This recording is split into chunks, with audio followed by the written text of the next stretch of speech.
L'actualité en Côte d'Ivoire également marquée par des audiences au palais présidentiel.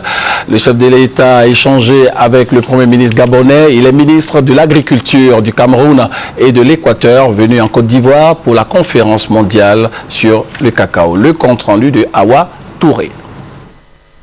Le Premier ministre gabonais Raymond Ndong Sima à Abidjan dans le cadre de la conférence internationale sur le cacao a été reçu par le président de la République Alassane Ouattara.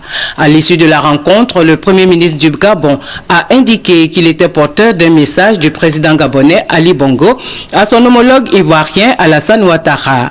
Il s'est aussi prononcé sur les enjeux d'une économie cacaoyère durable. C'est une économie où la production se fait longtemps dans le temps sans que les petits producteurs ne disparaissent.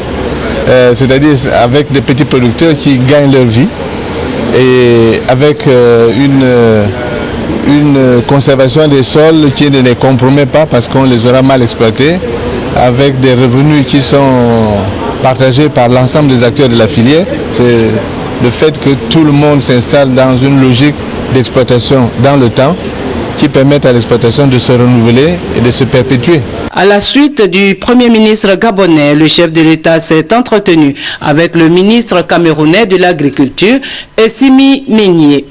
Le ministre de l'Agriculture du Cameroun est venu saluer le président de la République et lui réaffirmer la volonté de l'État et du peuple camerounais de renforcer les excellentes relations qui existent entre la Côte d'Ivoire et le Cameroun. Vous savez que le Cameroun et la Côte d'Ivoire entretiennent de très bonnes relations depuis des années et une coopération très fructueuse.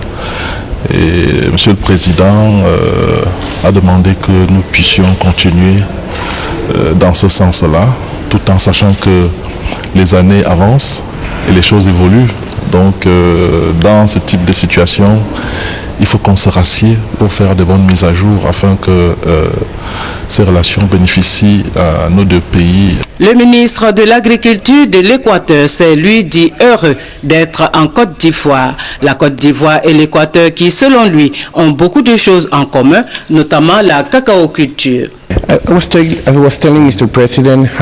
J'ai dit au président de la République à quel point j'étais heureux d'être ici, en Côte d'Ivoire, et je voulais donc le féliciter donc, pour les discussions qui ont été prises pour cette grande rencontre ici à Abidjan.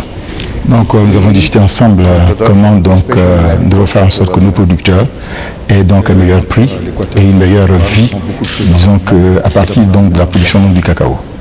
Toujours dans le domaine de la cacaoculture, le président de la République Alassane Ouattara a échangé avec une délégation du groupe Mars, l'un des leaders de l'industrie du chocolat.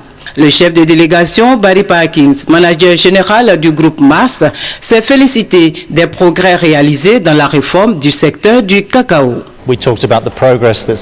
Nous avons parlé du progrès des réformes du secteur cacao par rapport à la qualité, qui est beaucoup mieux qu'avant, par rapport aux efficacités de la chaîne de valeur, et où nous avons parlé beaucoup des possibilités pour l'avenir du secteur.